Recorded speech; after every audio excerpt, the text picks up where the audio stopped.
In this episode, you will learn a lot about the organization Women Funders in Animal Rights. For those who are listening to this episode when it is first released on March 2nd, 2026, Women Funders is holding their next open meeting, meaning that guests are welcome, on Tuesday, March 10th at 3 p.m. Eastern Daylight Time, 12 p.m. Pacific.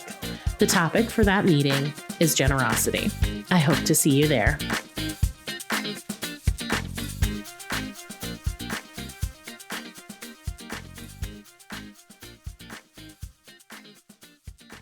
Hello, friends, and welcome to episode 129 of Did You Bring the Hummus podcast. I'm Kimberly, your host, and I am super excited to be here with you today. Did You Bring the Hummus is a podcast for all things vegan. Before we get started, I have one very important question for you. Did you bring the hummus? Today, I am joined by Deanna Meyler. Deanna cares strongly about social justice and has been vegan since 1998. She is the founder of An Everyday Vegan, a lifestyle website. Deanna's personal mission is to make the world a better place, one meal at a time. Deanna's journey has been an interesting one. Now serving on the leadership team of Women Funders in Animal Rights, Deanna is part of an organization that is making it possible for those of us who want to have an impact in the animal rights movement, not just with our actions, but with our money too. We start off this episode having a really good, fun connection over our curly hair, and we end, of course, laughing really hard about hummus. In between, you are going to learn so much. Hey, Deanna, welcome. Hi, thank you so much for having me. Thank you so much for joining me. Excellent. So before I hit record, this is just a fun little thing about Deanna and I. We both have curly hair, and we were talking about not just like kind of ways to try to make our curls stand out a little bit more, but also just how different our hair is day to day, where like depending on the weather or maybe a product we've used or the way we washed it for some reason, it like just does what it wants. And I was saying I've never had the same hairdo one day in my more than one day in my whole life. Oh, me neither. And when I was a kid, I didn't understand that my hair was curly. I thought I was supposed to have straight hair. And so I was constantly brushing it. Yep. And that just meant more frizz. Mm-hmm. Like if you ever saw Fast Times at Ridgemont High, the young woman who has premarital sex, that was my hair. And I was like, I'm doomed to this hair for the rest of my life. I know better now, which is good. Yeah, it took me a long time too. And my mom, she used to say, because my mom has straight hair, she'd always wanted curly hair, but hers was so straight and fine. And my hair would be kind of like a big, crazy mess. And she would say like, oh, Kimberly has the just laid look. And I was too young to even know what that meant, but she'd tell like other adults. And I had heard that. She wasn't like telling me, right? But I had overheard it. And it was just like, what does that mean? It was like so long until I knew. It was like, but she was right. Is red from laughing at this story. Oh my gosh. She was right though. My hair really was crazy. So my mom was the exact opposite. She has curly hair and she always wanted straight hair. So she was like, yeah, you're supposed to brush out the curl. It's supposed to be straight. Oh, okay. I used to think too, like, oh, I don't look put together if my hair is curly. I have to straighten it if I'm going out or if I'm going to work. And it makes me so sad that I missed out on all those curly days for all of those years. So much stigma and misinformation from when we were younger. Today, there's more people celebrating curly hair, which makes me very happy because I can't help myself. Like, this is it. This is what we get. Exactly. I love it now. And it makes, what a difference it makes to feel like good about just what my hair is. And I'm just okay with it. It's really nice. It's beautiful. So I'm so glad you wear it curly. Me too. I love yours too. It's just like, there's just so much personality in it. I agree. Yeah. Thank you. Yeah. You're welcome. All right. Well, onto the subject, right? I love that little tangent though. So first, Dina, I'd love to ask you to share your vegan journey because I mean, I ask everybody, but you've been vegan for a long time. Tell us about that. Yeah, I have. There are definitely folks out there that have been vegan longer than I have, but when people understand when I went vegan, it's always a big surprise. So I was in I was in grad school and I was on a health journey. I was having a lot of problems with upset stomach and just not being able to eat enough food because it would always make me sick. And so I was really skinny and um so I was cutting a lot of foods out. My doctor had said, well, finally my doctor said, I think you're reacting to animal proteins. I think you need to cut out animal proteins. And I recommend you start with those foods that you're reacting to the most. So I did. But then of course, when I stopped eating those foods, other foods would react more. And so I was just on this like a journey to try to figure out, okay, which of these foods can I eat and which ones can I not? And it was just a disaster. And I was just sick all the time. So I was on that journey, getting to vegan without even like trying to be vegan. Like I was just trying to not feel sick all the time. And so I had cut out dairy, I had cut out red meat, I had cut out most things. I was down to just a few things. And I was going to school at an agricultural based school. And they had something called, or I heard they had something called window cows. And I'd never heard of window cows. I did not know what that was. And a friend of mine was like, let's go check out these window cows because that sounds really strange. And my friend at the time was vegan. And I was like, okay, let's go check out these cows. Like, why would they be called window cows? Yeah. So we go to the enclosure where the window cows are. And we're both just shocked by what we see. So we see, I think it was maybe 6 cows, and they have holes in the side of them about the size of your head. And it's a rubber flap where you can actually put your hand in the cow. They had cut a hole through the skin, through the muscle, through the bone, through the stomach wall, so that they could put their hand in the cow and bring out what was in one of the stomachs, because cows have multiple stomachs. And it was awful. There was pus everywhere. So cows don't cry like humans do, but they all had what looked like tears coming down their faces. And I've talked to a lot of animal rescue folks, that work at animal sanctuaries since this experience. And they tell me that, no, animals don't cry the way that humans do. We have a different approach to emotions, but cows in particular do cry when something dramatic is happening to them. So if they are very sick, if they are mourning the loss of something or someone to them, they will present with what we would call tears. All of these cows had tears. Their heads were bowed. They weren't really eating or anything. They weren't moving. And I just didn't know what to think of it. And I didn't know why they would have holes in them. I do know now, I can tell you that. But I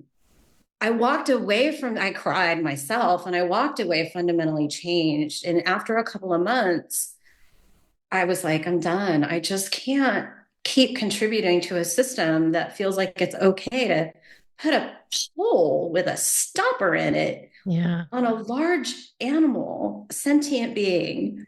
That was in 1998. So I've been vegan for 27 years. Yeah. And yeah, it was hard in the beginning, right? So we didn't have vegan restaurants, and the vegetarian restaurants I encountered were terrible. They were just terrible. It was like everything steamed with no flavor, and it was just terrible. Granted, I was in the middle of a rural area that, maybe there was some amazing restaurant on one of the coasts, but I didn't have access to it. And so, I didn't know how to cook very well. So I had to teach myself how to cook. And there weren't many cookbooks at the time specifically for vegans.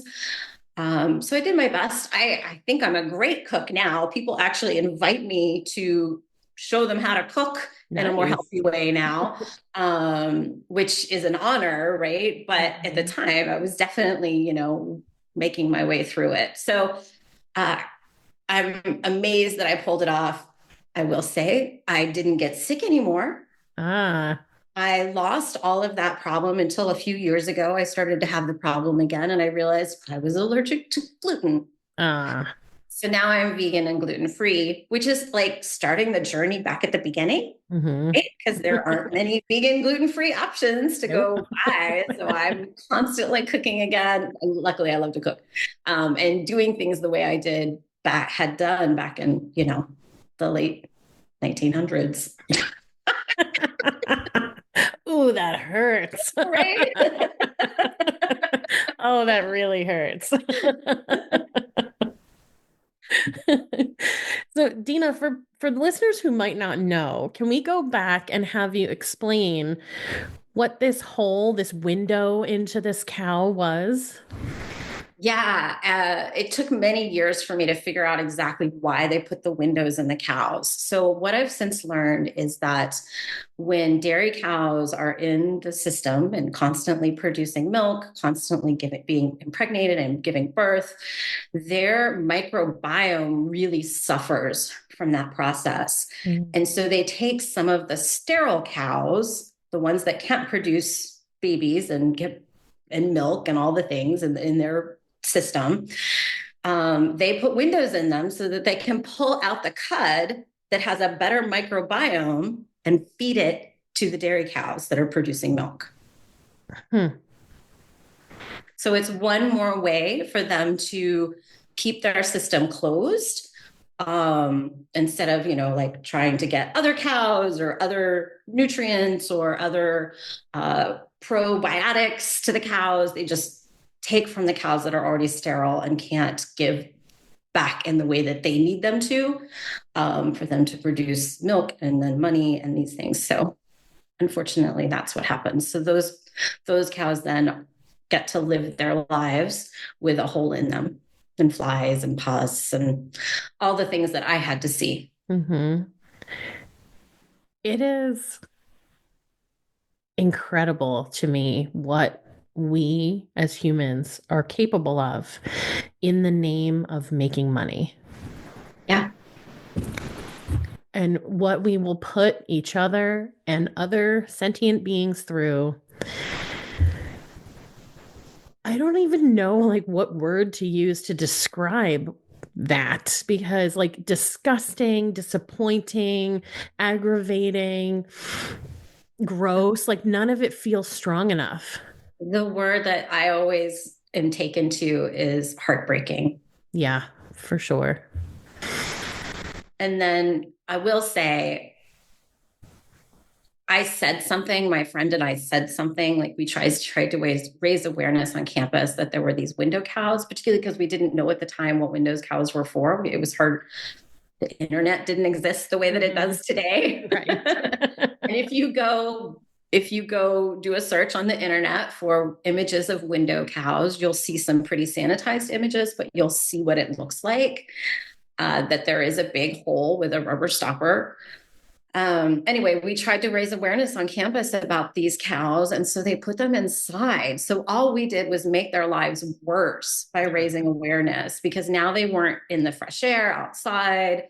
Not that they had beautiful lives to begin with, they already had lives not worth living, but we just made it worse. And that broke my heart too. Yeah. Oh gosh, that's tough. And it's certainly not, while it probably feels like you two were the catalyst for it, what really made them make that decision was that they were concerned about money.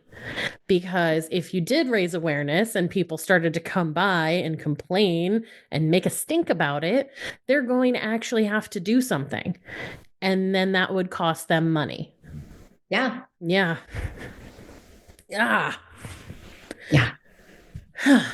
Well, Take that off. right. Well, you and I have met through a an organization called Women Funders and Animal Rights. And I'm going right to that now because I feel like that's such a big piece and a response to things like window cows and the just horrific nature of all things animal agriculture. Because like while it's still small-ish at this stage, it's so powerful what is happening. And you are a significant piece of that too. Can you describe first what is Women Funders and Animal Rights? Where did it come from? Like history, give us all like the deets and what we're doing in this organization together. Yeah, I don't know. Like, I can't remember or recall all of the history. We have a wonderful person in the group who has been there since day one and is much more aware of all of the details of the history. And my brain is very, very good at getting rid of information that I don't need right away. And so I can't remember all the steps. That's okay. But I can give you the gist of it. So there was a moment in the animal rights movement when a group of women came together realizing that their voices were not valued in the same way as men's. And so they created a couple of different groups. And one of them evolved into what is today Women Funders and Animal Rights, because what they saw was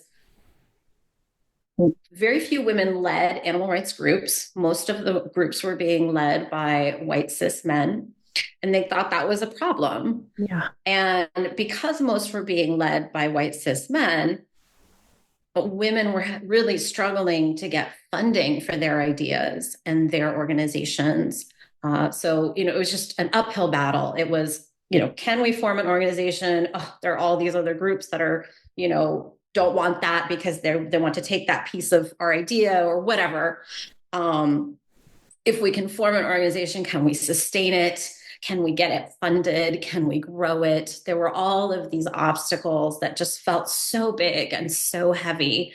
And so this group of women came together and said, you know what, let's pool our funds. Let's create a giving circle and take those funds to help support these small women-led animal rights organizations that could really, really use a little bit of support.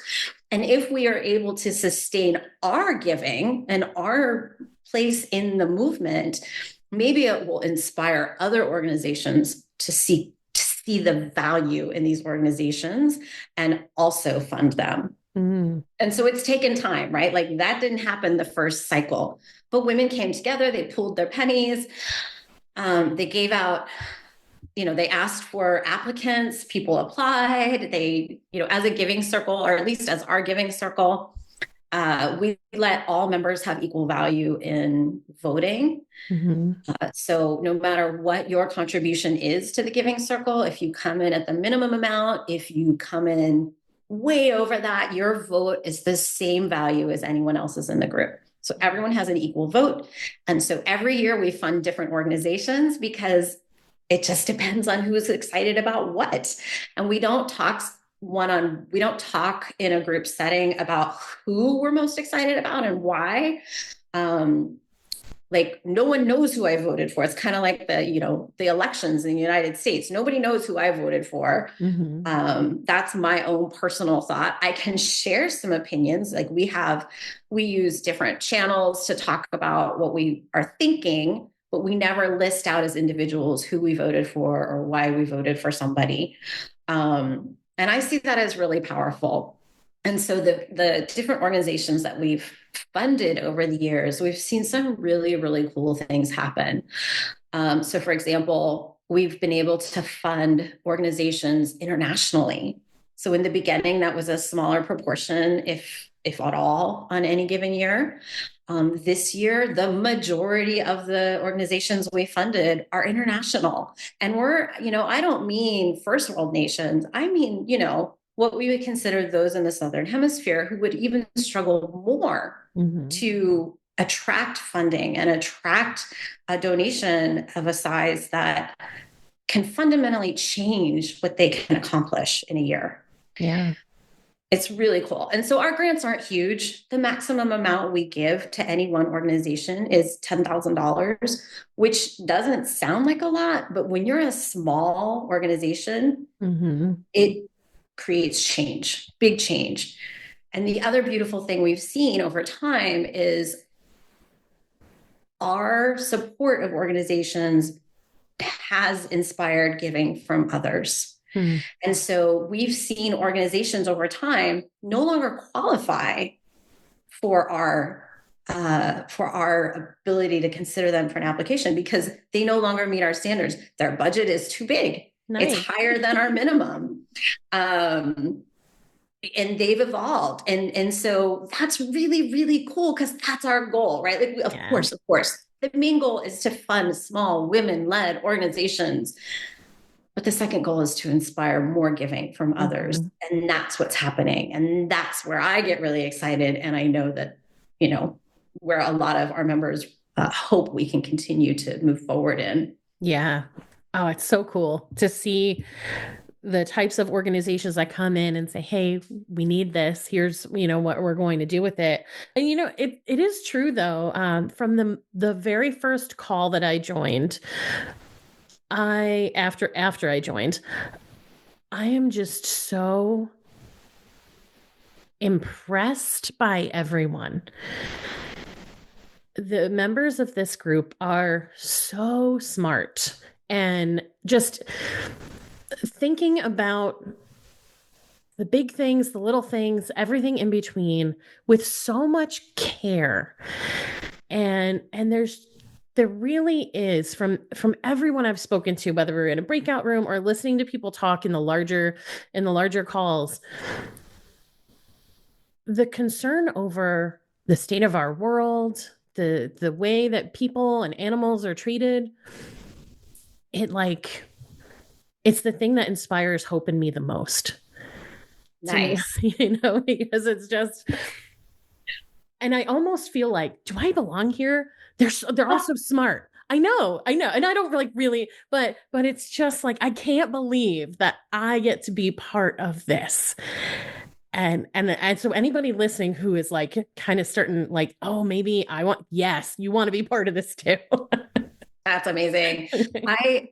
Some of the things I love about the organization. So when I first joined, let me start at the beginning.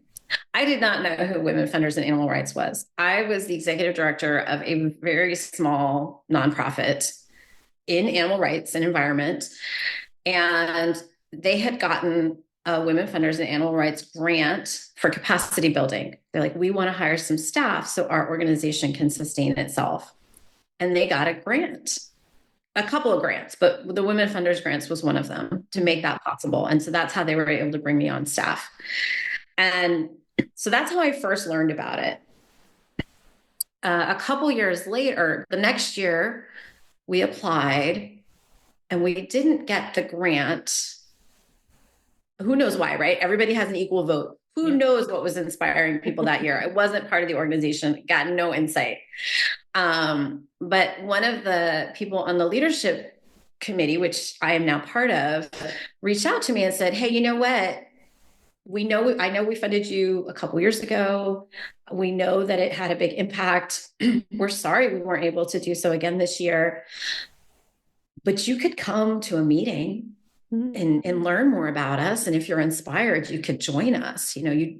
Our standards are pretty short in terms of who can join. You have to be a woman or identify as a woman, and you have to give. Yeah. and even the giving part is a bit flexible, right? And I thought, well, I'd love to learn more about the organization, period, right? Maybe that'll help me have a more successful application in the future. So I went to a meeting and I don't even remember what the topic was, but I remember just being blown away by the conversation. Because remember, my brain, I get rid of things right away that I don't need. And it was just really, really cool. So I joined, and I actually joined. So every year we have a few community supported opportunities for folks. So if you don't make a lot of money, don't have a lot of money, but you want to be part of the group, we have a couple of other members who are willing to contribute more so that you can come and be part of the group and learn more and vote and go through the whole process. And the idea is that hopefully in a year or so, you'll have money and can give to the group. So that's how I started. I started as one of these community supported members. And I quickly wanted to give back because I couldn't give money. I just wasn't making enough.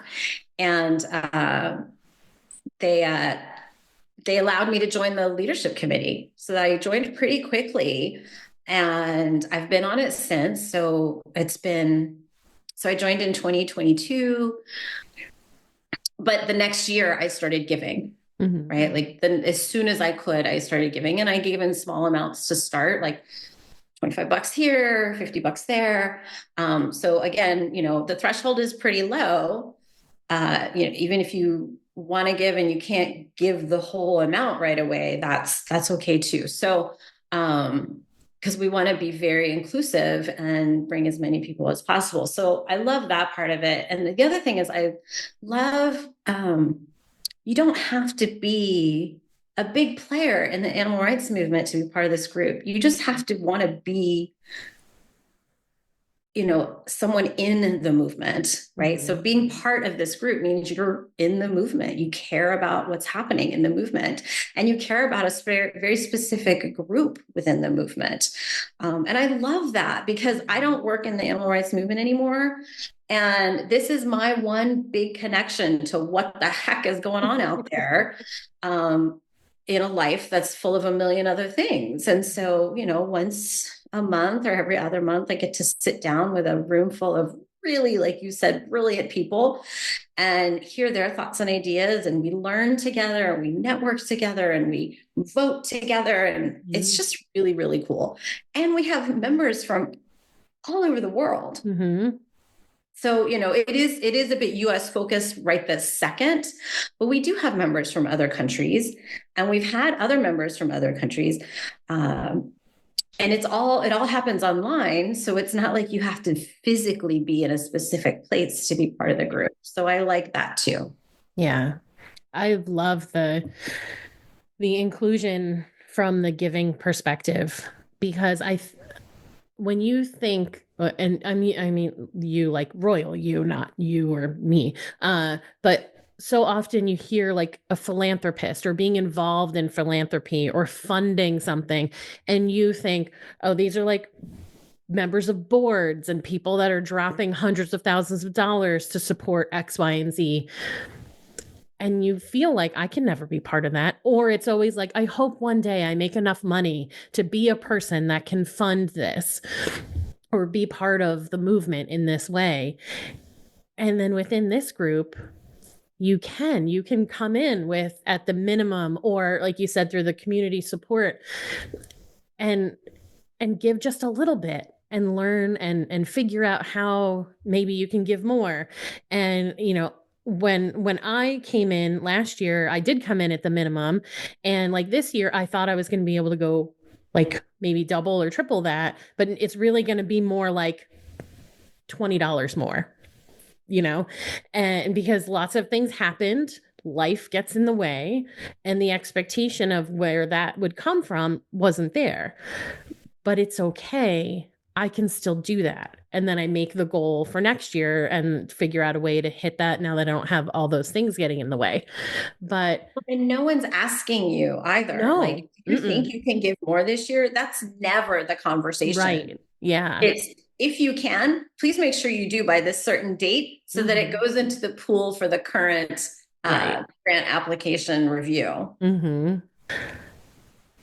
it just feels really good to know that there are all these different ways that you can show up and be part of the movement. Not everybody is built to be an on the ground activist. Not everyone is built to do a podcast or, whatever it is.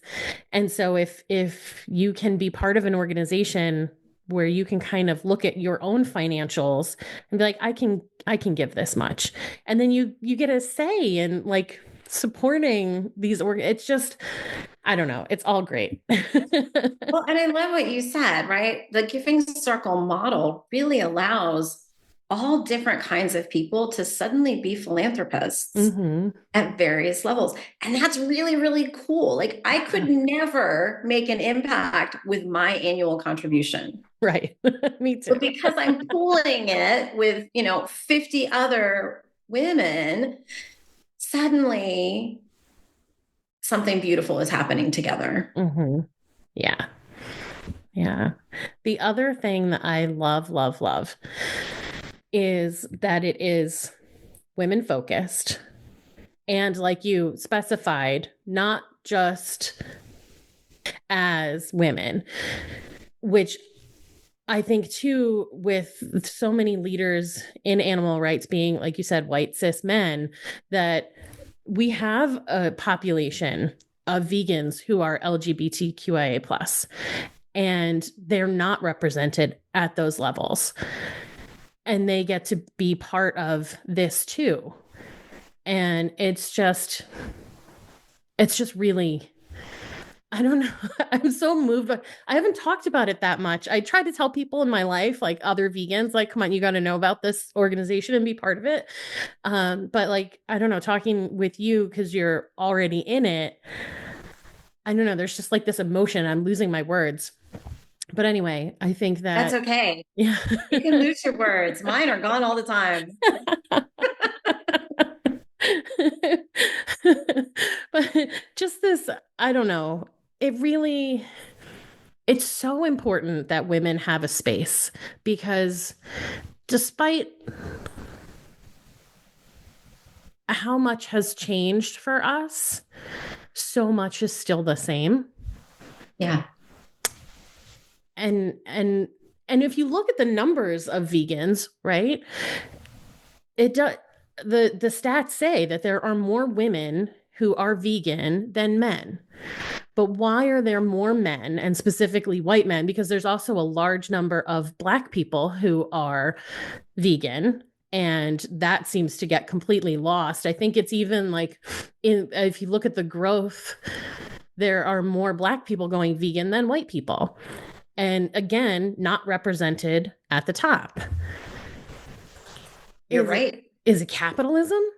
Because white cis men like have always been at the top of that, and that's what like makes it that they're also in the top of our movement. I don't know.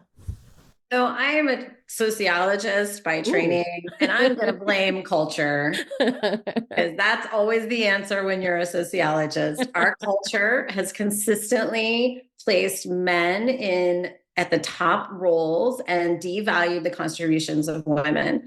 And when you start to add in social constructions of race and ethnicity, it just makes it worse.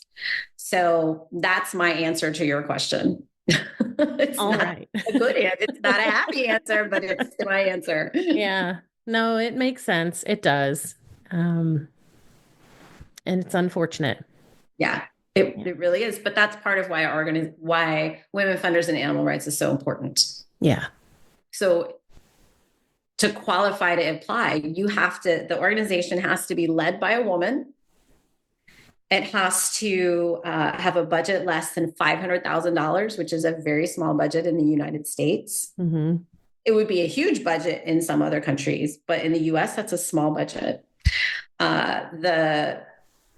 We also look at, when we consider applicants, we also look at the distribution of who is in the leadership, who is on the board, who else is leading your organization. Is it all cis white men and you just happen to have a woman as the executive director?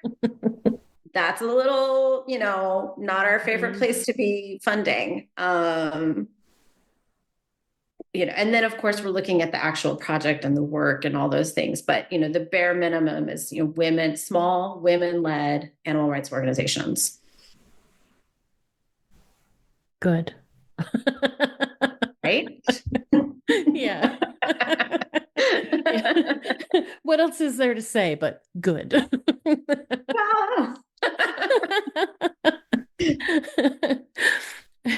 So you're a sociologist by training, but you're also a like vegan lifestyle coach, right? I am. So I said when I met these window cows, I was in graduate school. I was working on my master's in sociology. So I have a PhD in sociology and a postdoc in public health. But because I went vegan so early, 27 years ago, Yeah. what I noticed, and because, one of my goals has been as a vegan is to really not live up to that awful, awful joke, which you've probably heard. And if your listeners haven't heard it, I'm going to tell it. And it is, how do you know who the vegan in the room is? The answer is because they're going to tell you. So I try not to be that vegan, right? Like I bring you to a room, I'm not going to be like, you didn't feed me because I'm vegan. Like that's not the conversation I'm going to have. And so what happened was family and friends really noticed that I was eating different and they would ask me instead, right? Like, well, why aren't you eating that? Or what's going on? And because my approach was so like, hey, I started this journey because I couldn't eat these things. And now I'm really connected to the sentience of the animals and these kinds of things. And they'd be like, oh, okay. And I'd leave it at that, right? Like I wasn't trying to overwhelm anybody with information. But what I found because of my approach was that every year, several people would come to me and say, I think I want to learn more. And I don't know where to start. Or my cousin wants to learn more and they don't know where to start. Or my boyfriend or my husband or my sister or my cousin or just somebody in their life. My third grade teacher, it doesn't matter. They would come to me and say, where do we start? We just don't even know where to start, right? Because our culture is not set up to support veganism, or certainly it's more set up today, but it wasn't in the past. Yeah. And so what I found is that I would write the same email multiple times a year. Great. Here's some things to think about. Here's some articles to read. Here's some foods that I like that can help you transition. Here are the stores where I can find these foods. Now keep in mind, in 1998, in a tiny little town in the middle of nowhere, there was one health food store, and all of the vegan alternatives in that health food store, I promise you, tasted like feet. They were terrible. They were so bad. So for me to say, this is what I like, that's a lot. Yeah. And I would explicitly say, be careful trying other things because they could taste like feet. Thank goodness that's changed. Yeah. Yeah, it's hard now to find things that taste like feet. And the products that did back then don't exist anymore, which they shouldn't have existed in the first place. Right. But I was writing this email over and over and over again. And so in 2013, after many friends had encouraged me to do this, I started a blog, An Everyday Vegan. Like, I am a regular person. I just happen to be eating vegan. Here's things to know. Here's recipes I've made because I love to cook now. Here's, if you're going into Thanksgiving as a new vegan, think about these things, all that kind of stuff. So that I wasn't constantly writing it down in an email. And so now when someone would ask me, where do I start? I could just check out my blog. Yeah. Have fun, search it, just enjoy. But everyone kept encouraging me to do more with it. And I wasn't really sure what that would look like or could look like. So in 2018, One of the things I did when I started going vegan and for many, many years is I religiously read from cover to cover veg news. Mm-hmm. It was like the one publication I could get. Yep. I would subscribe and they would send me presents for it. And I loved it. It had recipes that honestly were not always good, but at least I got some ideas. It had articles of places to visit. I would get so inspired to visit all these cities in the US and try these restaurants because remember when I first went vegan, all the food was terrible. I wanted to taste the good, yummy things. And one thing that always would pop up was the Main Street Vegan Academy. Victoria Moran would always have an ad in Veg News, and I would see it issue after issue after issue because, again, I was reading cover to cover. I was not skipping around because it was like my connection to other vegans. Nobody else was vegan.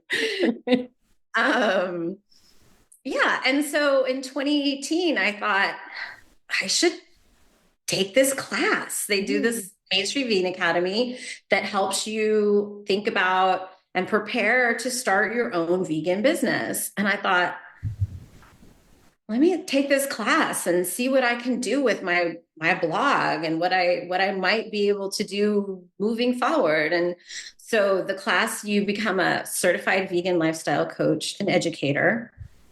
And so I did the class, and after the end of the class, I turned my blog into an actual website. I created a business plan. I did all the things that you would normally do to take those next steps. In 2020, the pandemic hit. Now the whole world changed. Yeah. To put it mildly. Right. I was then leading that small animal rights nonprofit. But again, the whole world changed and the work I was doing was evolving and changing. And we did a great job of evolving with the standards that we had. I'm very proud of the work that we did. But I decided to get the master certification as a vegan lifestyle coach and educator. So now I'm master certified. Nice. And I help people go vegan when they're ready. I really frame it as, trying to help you reach your optimized health, whatever that looks like for you. So I have helped people transition to vegetarianism. I know a lot of people can struggle to just be vegan one day. But if I can help them take big strides and along the way, give them the knowledge, like, when you're ready, this is the kind of impact you can have just by choosing what's on your plate. Yeah. And in your cup and, all the things. And so it's been very rewarding. I don't take many clients because I work a full-time job and all the things in life. But I really, really love working with people when they're ready for it because that's the best moment. Yeah. Not trying to force anyone into anything. Right. I love that so much. And I love Victoria Moran. She is amazing and incredible and such a beautiful person. Yeah. Yeah. Yeah. It's really cool. When you go through that class, suddenly you're Victoria's friend. You become part of a giant networking group of people all over the world running vegan businesses and consultations. And you forever have access to that resource. And Victoria, when she's come to where I live to speak or a conference or something, we have lunch. I love it. Yeah, it's amazing. That is amazing. Oh my gosh. It's so cool, all the different ways that we vegans, whether we work full time in the movement or like you and I, we don't work full time in the movement. We are able to make these incredible connections and make these amazing impacts on so many different things just by showing up and being who we are. Yeah. It's really cool. It is really cool. When you talk to young people, they'll be like, how did you get to where you are? Like, that's a really common question because they don't know how to get to where they want to go, much less know where they want to go. Right. And I'm always like, just do the things that bring you joy. Do the things that inspire you. try to meet and hang out with the people that you think are doing things valuable to the world. Those are all things I wish I'd been told. Right? Me too. I was trying to figure it out. Yeah. So no harm in trying to share that wisdom. Because, when I was a kid, I had no idea that I would get to do the things that I've gotten to do. There's that game, Two Truths and a Lie. Mm-hmm. And when I give my two truths and a lie, people are like, no, you didn't do that. You didn't do that. I'm like, oh, yeah, I did. That's and awesome. I wrote about it. Oh, on your blog, can we read about it? Oh, one of the truths I get. So I said I got a PhD in sociology. My dissertation looked at diversity of the humans in the movement and what that meant for the movement. So for example, I spent time with a group of people in the Pacific Northwest who are primarily white. I spent time with a group of activists in the Southwest who were primarily like American Indian, Mexican American. And then I spent time with a group of eco-villagers. So I lived in an eco-village. Oh, cool. And they were primarily white, but they were really thinking about everything in a very different way than anyone else of the other two case studies that I did. But one of the things I did when I was in the Pacific Northwest is I went and I spent the night in a tree sit. Oh. Which is not really a thing you hear about anymore, but back then it was still a big deal. Mm-hmm. And so no one ever believes me when I'm like, yeah, I hung out in a tree sit. I pooped in a bucket, right? Like everybody else. They're like, no, you didn't do that.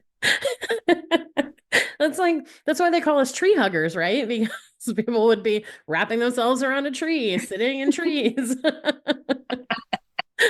it's interesting. It's like a whole house up there, right? Oh, like wow. It's a whole platform that's got different rooms. I have quotations around rooms because it's like different sections. And so like one section is for cooking, one section is for sleeping, one section has the bucket. And then they have at least the tree sit that I was in, it was connected to other trees by ropes. So you could actually traverse to other trees because you never knew when the loggers would come and which tree they would target. So you might need to go be in a tree, right, 4 down and protect that one tree while other activists were coming and supporting the tree that has your platform in it. It was intense, and it was I learned a lot. I bet. Yeah. So you can go read it. My dissertation is in a library in the world, and you can. Oh, excellent. If that inspires you, I don't expect it to, but it was fun. You never know. Someone might be like, that's exactly what I've been looking for.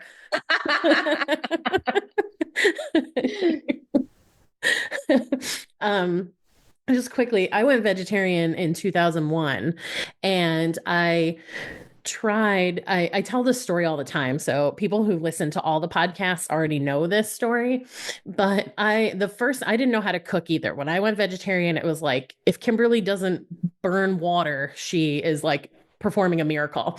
People don't believe it, but you can burn water. You're fine. Disaster. So I decided I'm going to make nachos, and I found a vegan cheese. Yeah. So I've got my nice tortilla chips. I've got some jalapenos, and I didn't know how to cook. So it was really basic. I poured a can of beans, and it just was, yeah. I don't remember the brand of cheese, but I know that it doesn't exist anymore. And point number 1. Yep. It tasted like meat. Yeah. So I slice it up and I put it on, because I didn't have anything to grate it. I didn't have a cheese grater. So I just slice it up, and I'm thinking, oh, it's probably going to take a while to cook, but okay. I put it in the oven and it's getting hot. You start to smell the tortillas. You're like, oh, it's cooking. Okay. And all of a sudden it's like, is that plastic I'm smelling? And I get close. I go back in the kitchen, and yeah, it smells like plastic, burning plastic in the kitchen. And I open up the the oven door, and inside the cheese slices that I had made have now bubbled up and they look like plastic. Yep. And so I took it out and I thought, okay, I guess I'll try it.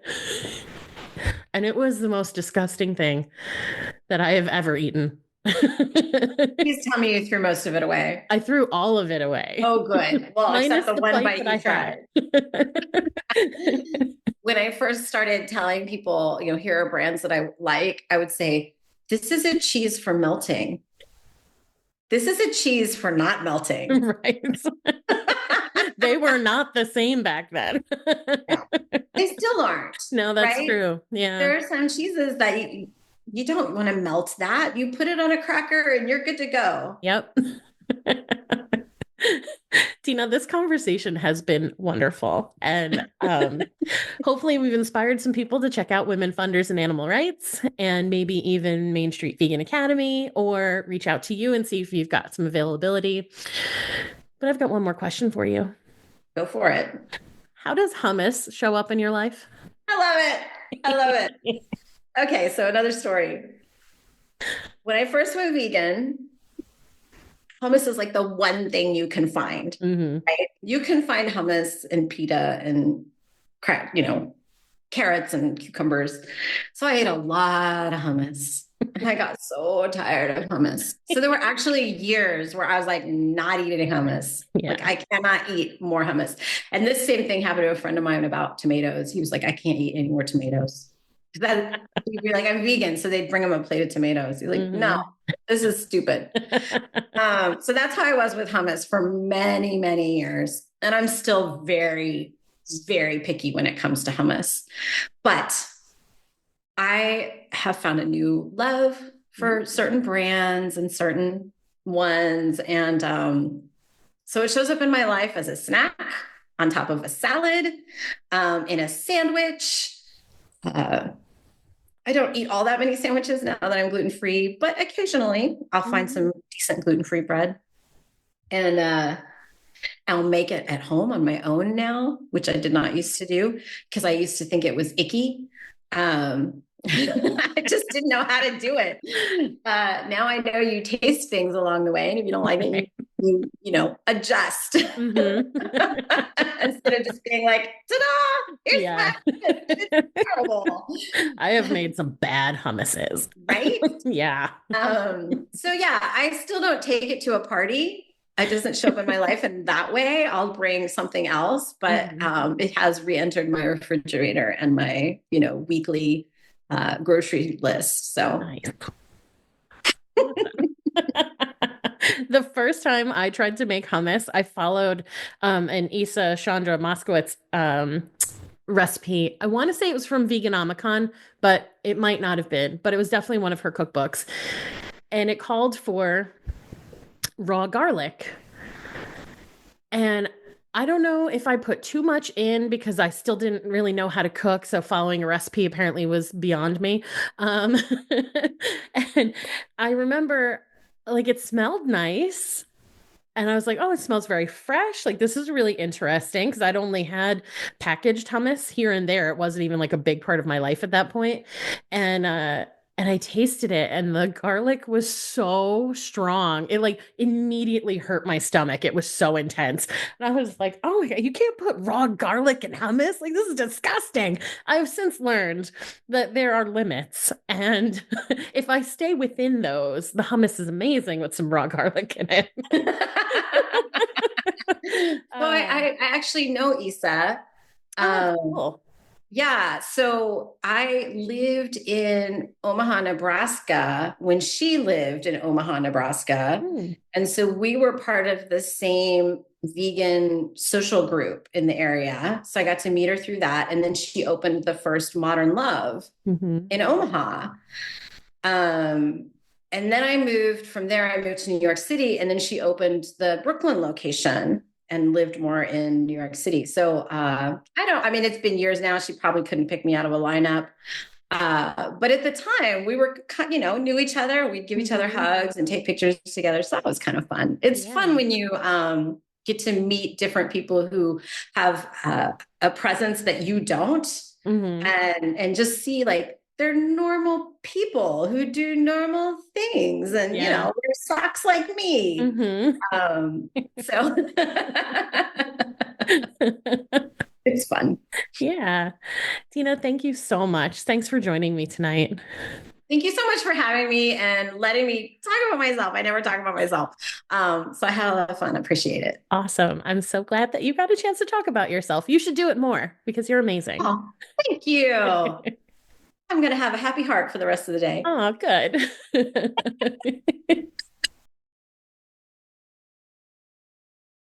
Welcome back.